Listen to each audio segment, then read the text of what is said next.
History, as we know, is always biased, because human beings have to be studied by other human beings, not by independent observers of another species. During the Middle Ages, everybody was middle-aged. Church and state were cooperatic. Medieval society was made up of monks, lords, and serfs.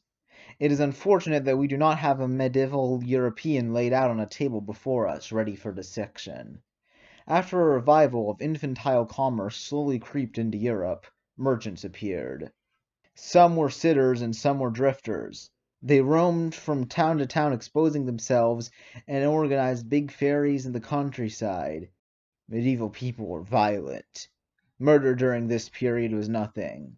Everybody killed someone. England fought numerously for land in France, and ended up whining and losing. The Crusades were a series of military expeditions made by Christians seeking to free the Holy Land, the hometown of Christ, from the Islams.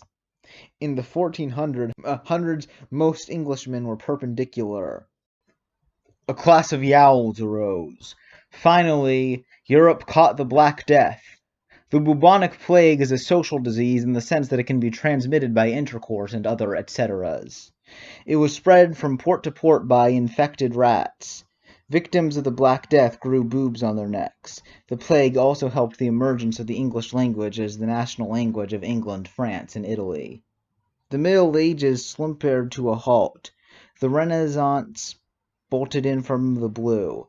Life reeked with joy.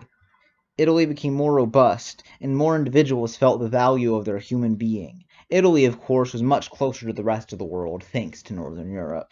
Man was determined to civilize himself and his brothers, even if heads had to roll. It became chic to be educated. Art was on a more associated level. Europe was full of incredible churches with great art bulging out their doors. Renaissance merchants were beautiful and almost lifelike.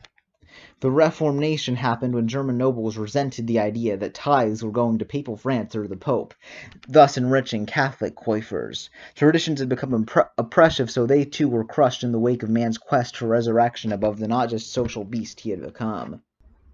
An angry Martin Luther nailed 95 theocrats to a church door. Theologically, Luther was into reorientation mutation. Calvinism was the most convenient religion since the days of the ancients. Anabaptist services tended to be migratory. The popes, of course, were usually Catholic.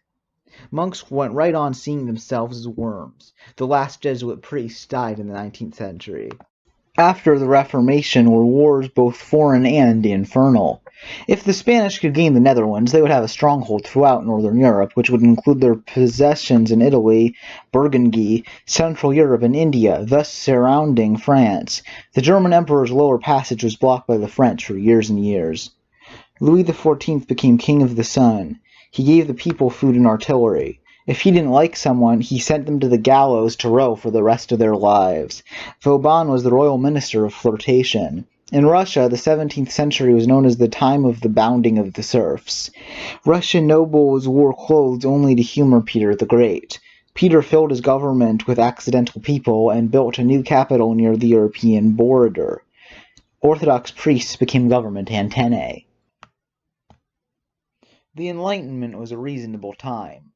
Voltaire wrote a book called Candy that got him into trouble with Frederick the Great. Philosophers were unknown yet, and the fundamental stake was one of religious toleration, slightly confused with defeatism. France was in a very serious state. Taxation was a great drain on the state budget. The French Revolution was accomplished before it happened.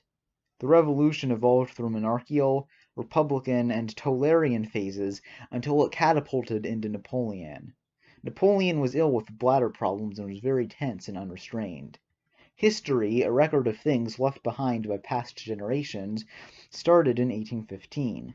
Throughout the comparatively radical years, 1815 through 1870, the Western European continent was undergoing a rampant period of economic modification. Industrialization was precipitating in England. Problems were so complexicated that in Paris, out of a city population of 1 million people, 2 million able bodies were on the loose.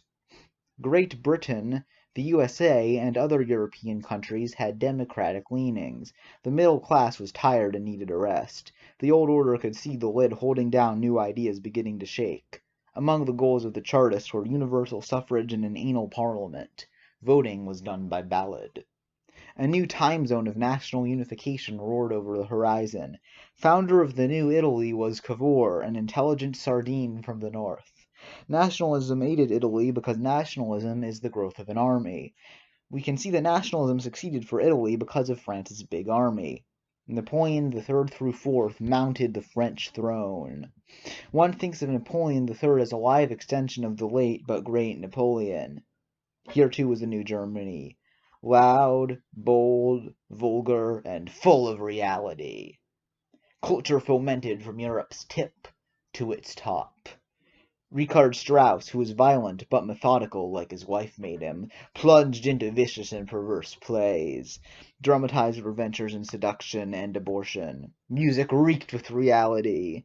Wagner was master of music, and people did not forget his contribution. When he died, they labeled his seat historical. Other countries had their own artists. France had Chekhov. World War I broke out around 1912 through 1914. Germany was on one side of France, and Russia was on the other. At war, people get killed, and then they aren't people anymore, but friends. Peace was proclaimed at Versailles, which was attended by George Lloyd, Prime Minister of England. President Wilson arrived with 14 pointers. In 1937, Lenin revolted Russia. Communism raged among the peasants, and the Civil War team colors were red and white. Germany was displaced after World War I. This gave rise to Hitler. Germany was morbidly overexcited and unbalanced. Berlin became the decadent capital, where all forms of sexual deprivations were practiced. A huge anti-Semitic movement arose. Attractive slogans like "Death to all Jews" were used by governmental groups.